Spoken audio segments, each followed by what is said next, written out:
Përshëndetje të nderuar ndjekës, ja ku po vazhdojmë të takohemi në kanalin Monitor TV për të sjellur pranë jush diskutimet edhe ngjarjet më të fundit. Me njëherë pas përfundimit të spektaklit, banorët nga Vllau i Madh, si zakonisht kur mbaron Prime, marrin një super dark të mirë menduar që të marrin energji të bukura për të vazhduar edhe natën. Por nata e mbrëmshme nuk ka qenë e njëjtë për Gjestin. Gjesti pas vendimit të Aldos, pas vendimit të përzgjedhjes së banorëve, u mërzit shumë, sepse nuk arriti që ta kupton se ky nuk është një vendim i publikut, por është një përzgjedhje që kanë bërë banorët brenda asaj shtëpie. Ndoshta e quajti veten të parëndësishëm, ndoshta e quajti veten një banor të pazëshëm, ndoshta e quajti veten një banor kot, dhe gjatë kohës kur darkonte me banorët e tjerë, edhe pse ka patur një dinamik të madhe, domethënë një grindje të madhe me Gertën edhe me Josin, Gjesti mori një lloj mbështetje që në fakt më ra në sy si mbështetje që nuk e prisja që do ta merrte mbrëm nga ana e të dashurës së tij, do ta themi në thojza, nga ana e Eglit. Egli, pa marrë parasysh që Gjesti ishte shumë i mërzitur, kishte shumë mendime në përkok, po bënte shumë analiza në të njëjtën kohë. Në anën tjetër ishte shumë i skuqur në fytyrë që nuk kuptonte, ishin bërë bashkë dhe mërzia dhe temperatura që kishte kaluar nga stresi, nga emocionet të cilat vetëm ai di t'i shpjegoj emocionet që banorët i kalojnë aty. Egli po mundohej t'ia shpjegonte situatën, duke u bazuar që Egli ka qenë jashtë shtëpisë së Big Brotherit dhe ka një pasqyrë të mrekullueshme se si është Gjesti jashtë dhe se sa shqiptarët e duan Gjestin jashtë, po mundohej që t'ia shpjegonte këtë gjën që ti nuk duhet të mërzitesh, sepse kjo është një përzgjedhje që është bërë nga banorët, jo nga publiku, do duheshte të mërzitesh në qoftë se këtë përzgjedhjen do ta kishte bërë publiku dhe ti do të ishe një banor i anashkaluar, një banor i dobët, dhe atëherë do duheshte të mërzitesh jo në këtë pikë të lojës. Por Gjesti, siç po dukej, nuk e kuptonte mirë këtë situatën dhe përdorte atë, le të themi, sepse nuk dua ta them, atë lloj kokfortësinë e tij për të dalë në situatën që çfarë po ndodh. Gjatë gjithë kohës Gjesti ka qenë shumë i mërzitur, ka qenë shumë i stresuar, ka qenë në shumë mendime, domethënë ka qenë në shumë pikpyetje në veten e tij që nuk arrinte dot të bën një analizë se çfarë po ndodhen me fatin e tij, çfarë po ndodhen me Gjestin, dhe e vuajti shumë këtë gjë. Ajo që mua më ra në sy është dashuria që është nga ana e Eglit kur Gjesti është në momente të vështira. Një fjalë e bukur popullore thotë kështu që unë të qëndroj afër kur ti je keq, se kur je mirë nuk ke nevojë për mua. Dhe në fakt Egli ma ka dhënë po këtë përshtypje në mbrëm. Pa marrë parasysh sado që ti jetë ftohtë, sado që ti jetë largët, sado që të ketë qëndrim me Gjestin, që unë do të mbaj këtë qëndrimin sepse ti e ke bërë këtë gjën dhe këtë gjën, Egli përsëri është ajo Egli që në momentet më të vështira që Gjesti ka, në momentet më dramatike, më pikpyetje që ka në kokën e tij, ajo po i qëndron afër. Ajo po i qëndron afër dhe po e mbështet për t'i dhënë forcën që ai të mos të dorëzohet. Sepse natën e mbrëmshme, në për të gjitha analizat që Gjesti mund të bënte në kokën e tij në Storm Arena, Gjesti po ndjehej shumë keq dhe kishte një pikpyetje shumë të madhe. Thonte çfarë po ndodh me mua dhe nuk arrinte dot të imagjinon që Gjesti,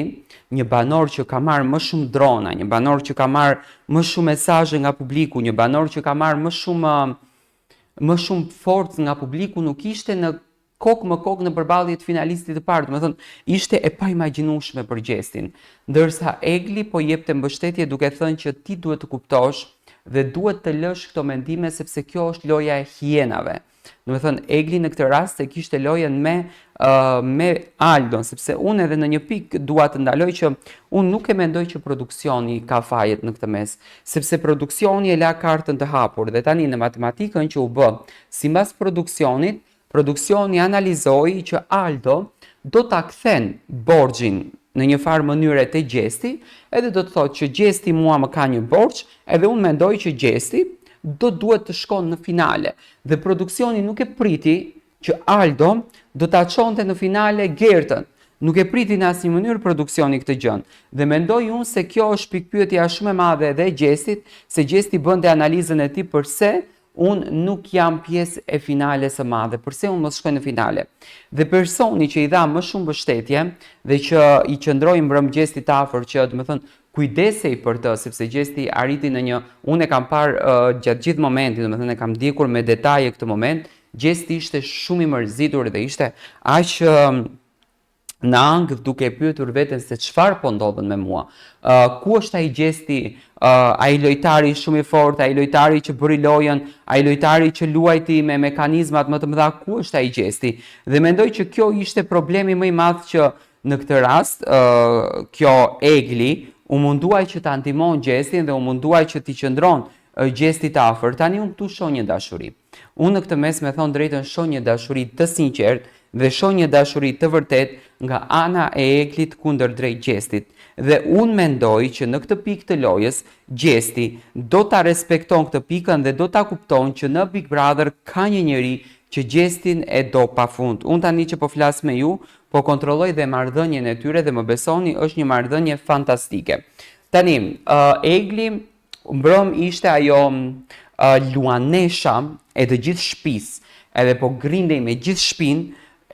vetëm sepse e pa që Gjesti nuk është në gjendje për ta përballuar natën e mbrëmshme, sepse hyri në 100 milion mendime, edhe Gjesti ka një natyrë që kur mendon ai mbyllet në vete, do të thënë dhe fillon edhe vetëm pije dhe kjo e demoralizon lojën e tij. Imagjinoni ishte Egli ajo që bëri luftën e madhe me shtëpinë për t'i qëndruar Gjestit pranë. Aty mbrëm un kam vërejtur një pikë dashurie. Tani është e shumë përfolur kjo pjesa unazës, sa do ta thyej Gjesti unazën në këtë pikë të lojës, nga ndjesi që do të merr, nga dashuria që do të merr, nga momentet e bukura që ndoshta do kalon me Eglin. Unë e besoj që Gjesti do ta thyej unazën dhe është gati për ta bërë një vendim të tillë. Por tani mendoj që Gjestin më shumë e bën konfuze ajo pika se çfarë duhet unë të bëjmë në këtë lojë për të qenë finalist, sepse shkon Gerta në finale që s'ka pas asnjë dron, që s'ka pas asnjë mbështetje nga publiku dhe nuk shkoj unë që i kam patur dronat të gjithë shqiptarëve. Dhe në fakt Egli mundoi këtë t'ia shpjegonte mbrëm Gjestit. Këtë mundoi t'ia shpjegonte që ti je superlativ jashtë dhe mos u merr me këto hijena të brenda, sepse këto u munduan që ty të ta bëjnë gropën në një farë mënyre, por jo produksioni, sepse unë mendoj që produksioni, siç i iku Zari Oltës, kësaj Olsa Muaremit në Big Brother VIP Kosovën, që nuk arriti do ta menaxhon situatën me daljen e Gjestit, mendoj që edhe mbrëm nuk arrit mirë të menaxhohet situata me përzgjedhjen e dy finalistëve, dy konkurrentëve për finalistin e parë, sepse produksioni mendonte që Aldo do ta çonte Gjestin dhe Gertën kokë më kokë, dhe jo Rozanën dhe Gertën. Dhe këtu nuk e vë produksionin asnjë mënyrë në faj, sepse po të ishte mekanizëm i produksionit, do të ishte mekanizëm i vetë produksioni dhe vetë produksioni do kishte vendos. Nuk do të ishte në pyetje as Gjesti, as Gerta, as po Rozana. Dua të marr mendimin tuaj për marrëdhënien e Gjestit edhe Eglit, atë që juve mbrëm me pat në ekranin televiziv.